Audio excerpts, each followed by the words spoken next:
Hello, and welcome to my channel, Reading Little Blue Books out loud. This is a Little Blue Book. It just happens to be Little Blue Book number 1221, and it is entitled Facts You Should Know About Willpower. Written by Leo Markun, M-A-R-K-U-N, Markun. I believe this is part 3, and we left off on page 26. Okay, here we go. Persons condemned to death are sometimes permitted to choose to be hanged or drowned, to be electrocuted or poisoned with gas, to strangle themselves with a silk cord, or to be decapitated by the public executioner. M. Candide, C-A-N-D-I-D-E, Candide, wished neither to be beaten to death nor to be shot, and he had been taught by an excellent philosopher that he had his free will. The argument about free will and its opposite, necessity or determinism, arose first of all in theological discussions. Among the priests and rabbis and ministers and sheiks who debate the question, the defenders of the freedom of the will are confronted with a special difficulty. If, as is usually assumed by the believers in one God, the divinity is omnipotent, it is difficult to see how any human being can have a will of his own. Men and women are simply like chessmen who are moved about by the deity. Good Christians seem to imply as much when they pray, "Lead us not into temptation." Surely, if they believed in even partial freedom, they would revise this to "make us strong against temptation." The form actually in use is of great psychological importance. The doctrine of free will usually includes the unpredictability as well as the self-originating nature of volition. But even those theologians who declare that God allows men to do as they please incline to the view that he knows what his creatures will do. The difficulty, as a Jewish writer, Saadia, put it, is this. If God, in his omniscience, knows beforehand all events, he must necessarily know who will disobey him. In that case, the very fact of God's knowledge compels man to act accordingly. But Saadia explains that God's knowledge is not causative. Though Jehovah has always known all the things which have taken place, they did not exist until they actually came to the attention of men. Moreover, God does not know how men will decide in advance. I do not set down this hair-splitting because it has any present importance for us, but merely to indicate the nature of some of the old theological arguments over free will. They were much debated at the time of the Protestant Reformation, Calvinism taking the side of preordination. This is the dogma that there are eternal decrees of God respecting all events, and that men are predestined to everlasting happiness or misery. Certain of the Lutheran theologians, too, have laid stress upon the divine rather than upon the human will. In our own time, the modernist ministers are all inclined to favor the teaching of free will. The issue appears to be a moral one. Unless a man is free to choose between good and evil, why should he be rewarded for doing the right thing or punished for doing the wrong one?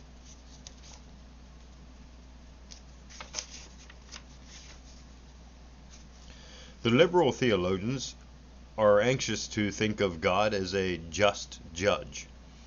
Whatever the future rewards and punishments may be, surely they do not depend upon a mere caprice of the divinity. Moreover, there are undoubtedly rewards and punishments on earth. Murderers are executed or shut up in prisons, while people who save human lives are often given medals and pensions. If we would consider the whole matter from a scientific point of view, we must leave out the consideration the consequence of truth which we may discover. The scientist who belongs to a Christian church cannot, if he is a true scientist and consequently intellectually honest, refuse to consider the evidence of organic evolution simply because of a fear that the scientific facts contradict the story in Genesis. Nor can the psychologist reject determinism because it seems to upset some of the current ethical ideas. The man who wants to learn the truth simply must cast aside his prejudice and leave current opinion out of account. Let us assume that the doctrine of determinism, the teaching that the will is not free, but that it is inevitably determined by certain conditions of the organism itself and its environment, is true. If this teaching cannot be reconciled with our morality, then our morality is based upon insecure foundations and should be revised. But we are never justified in saying that a teaching which is true is untrue, because it leads to unpleasant consequences. The question of free will or determinism has for ages been a metaphysical problem. Considering it scientifically alters the aspect of things somewhat. In the words of Flournoy, science ends where liberty begins. That is, the relationships with which scientists deal are definite and, under stated conditions, invariable. The force of gravitation does not deal with one individual in one way, with another individual in similar circumstances in another. If, then, psychology is a science at all, it must be based upon determinism. What scientific system of mechanism could we build up if a stone were free to fall or not to fall when thrown from a cliff? There is order in the field of human behavior, as there is in every other field investigated by science.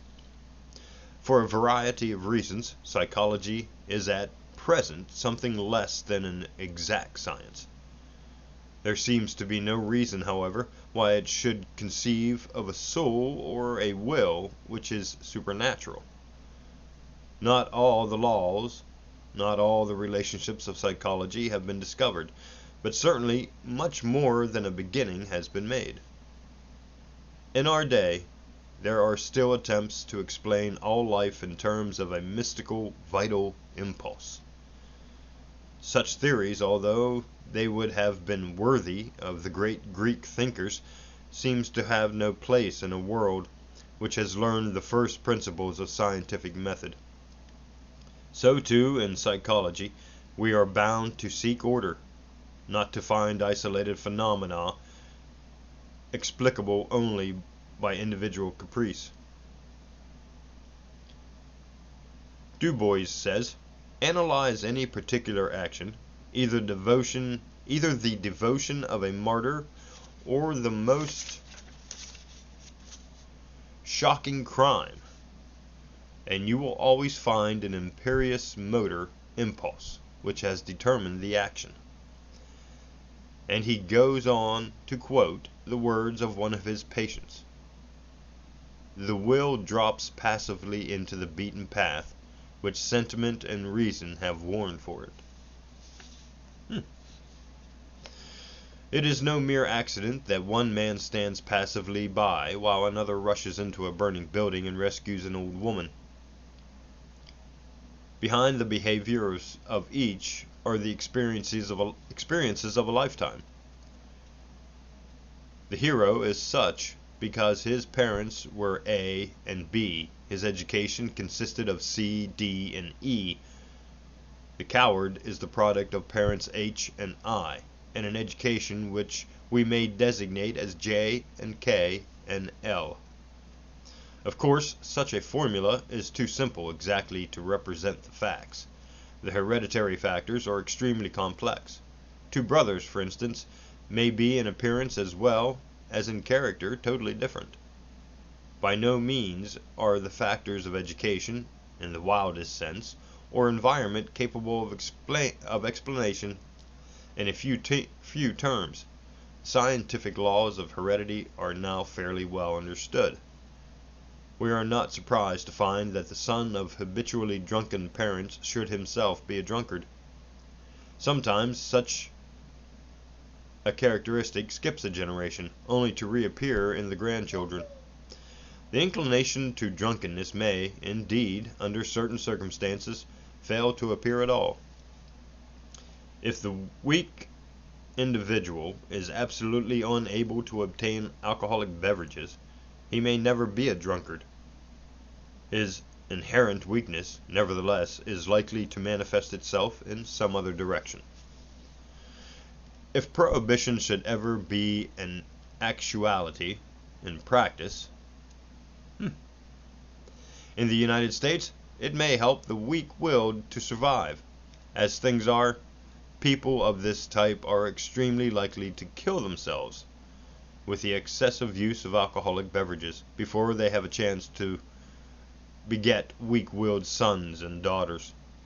In general, the trend towards paternalism is calculated for the protection of the inferior human beings and for their perpetuation. I do not wish to underestimate the importance of environment. We must remember, though, that a chimpanzee cannot be trained to write books about willpower. Neither can, I use the noun in its scientific sense, an idiot. But this is beside the present argument. For our purpose, heredity and environment may be considered together as the determining factors. Only in one respect are they to be differentiated. We are totally unable to change our own heredity. We can, to a certain extent, change our environment. Hence, the determinist does not assert that a human being is altogether a slave to the past. A man can put himself in the way of new experiences. He can cultivate new habits. Any given man or woman is, let us say, in a prison cell. But the walls of the prison are invisible and to some extent flexible. The sensible human being must realize that there are limits beyond which he cannot go. He must also understand that the boundary which he imagines that he is touching may be capable of extension.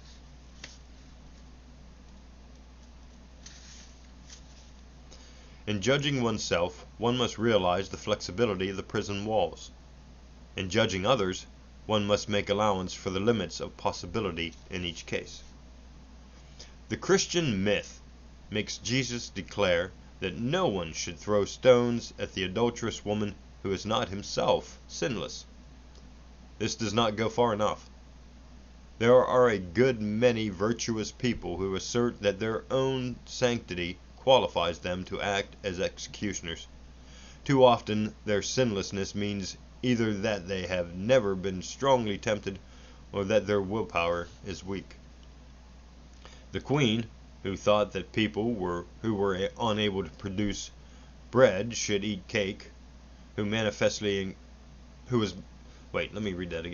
The queen who thought that people who were unable to produce bread should eat cake was manifestly incapable of understanding the motives of a hunger-driven thief. Though the drunkard's need of alcoholic beverage is not quite so primitive biologically as the poor man's need for food, it is just as real. We do not quench a fellow's thirst by looking upon him with contempt or by casting him into jail for 30 days. If we are as anxious for the health of future generations as some of us pretend to be, we ought to chloroform the drunkard to death. Or at least sterilize him. Boy, that escalated rather fucking quickly, didn't it? Holy shit. I am not advocating such a thing. Well, you just did. For I am not sufficiently anxious about the generation of my still unborn. great-grandchildren, at any rate, it is much more logical than the customary procedure. I do not at all mean to imply that no drunkard can free himself from his habit. In isolated cases, too, the fear of social obliquity, I'm not even sure how to say that, obloquy, obloquy, or of penal unpleasantness may operate to bring out a man's efforts. It is not in the least certain that all punishment is useless. However, we are accustomed to make the punishment fit the crime rather than to make it fit the individual criminal. I have dealt with the problem of responsibility in another connection. Here we may note that determinism applies not merely to the raving maniac who escapes the electric chair for his murder, or to the idiot boy who commits rape and yet is not sent to the penitentiary. We are all more or less insane, more or less led by irrational obsessions. Often the metaphysical defender of determinism concedes too much. Thus, Professor Layton says, all the freedom that the moralist needs is that of the self as a principle of self-determination and self-development, and not a mere moving point of trains or of forces converging from behind and from without. We need not, let me repeat, worry about the moralist while we are trying to learn the truth about how the self operates. Let him base his principles upon sound psychological laws. Let him understand that not all individuals are equally capable of self-determinism and self-development. Let the moralist especially consider the abnormal man who is confined in an asylum. Then let him consider the lesser degrees of abnormality, of moral weakness above all, to be found in the men and women who are doing the world's work. No matter how strong a man may be, he is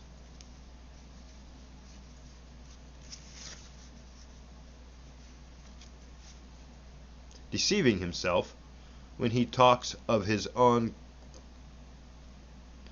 unconquerable soul, to declaim with Henley, I am the master of my fate, I am the captain of my soul. After all somewhat inaccurate, of course, it is better to think of what one can do rather than of the things which are impossible. Of course, there is no excuse for the man who says, everything is combined against me, and I have never had a chance, when he might be going out and making opportunities for himself. The fact that a man cannot go to Sirius need not deter him from going to New York. I am by no means arguing for complete fatalism.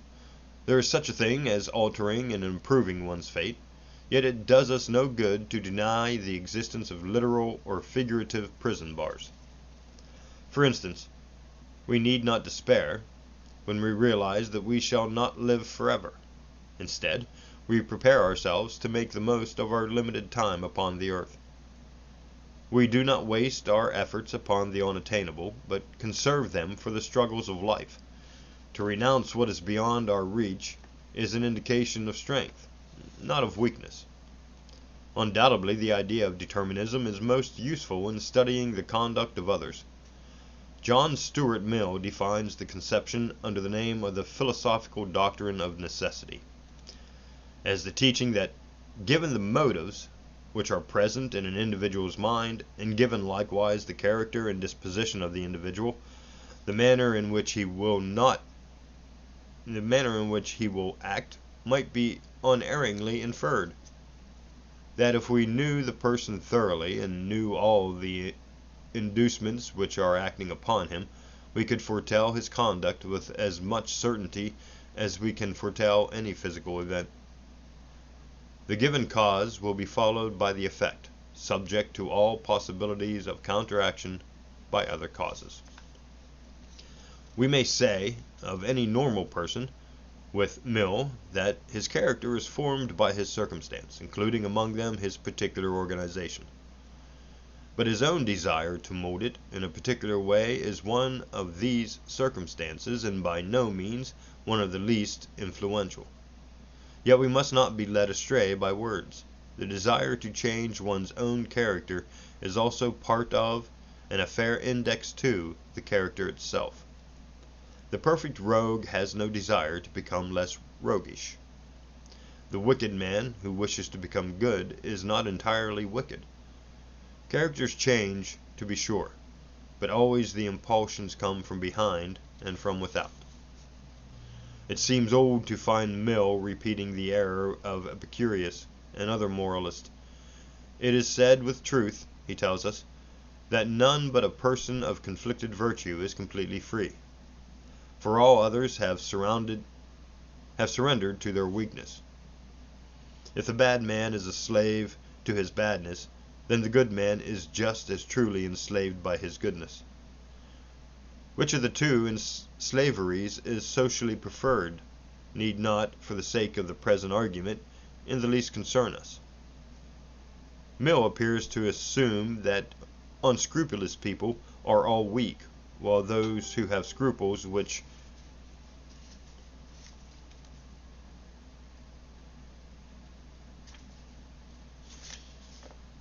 control their action are strong. If instead of studying old books of morality, we simply look about us, we cannot fail to see how erroneous such an assumption is. The ordinary criminal, as he is studied in prisons and asylums, has a weak willpower, to be sure. But the self-controlling and yet unscrupulous individual usually manages to keep out of penal institutions. Occasionally he becomes a popular hero. Shortly before the date of this writing, a poll taken among the members of the Young Men's Christian Association established Napoleon as second in greatness only to Jesus. Napoleon, as everybody knows, cared but little for the copybook virtues. His lack of principles was probably the most important element in the emperor's strength. Nietzsche thoroughly understood that the free man rejects all slavish morality. And yet, it must be confessed, his free spirits are dominated by an ideal, the will to power. In a sense, his terms is a Pleonasm, Pleonasm, Pleonasm. That is, all will is will to power. McDougall tells us that self-assertion, self-display, and self-feeling are essential in volition. Some critics of the Nietzschean philosophy assert that the will to power is simply the will to live. One organism wages war against another in order that it may have food and air and protection against the elements for itself. Yet, when we consider human society, we quickly realize that some individuals desire more than merely sufficient nourishment and housing. The desire to be virtuous plays in them is much less important part than a desire to dominate others and to accumulate wealth. I think we'll stop there. And that's the end of part 3. We'll see you in part 4.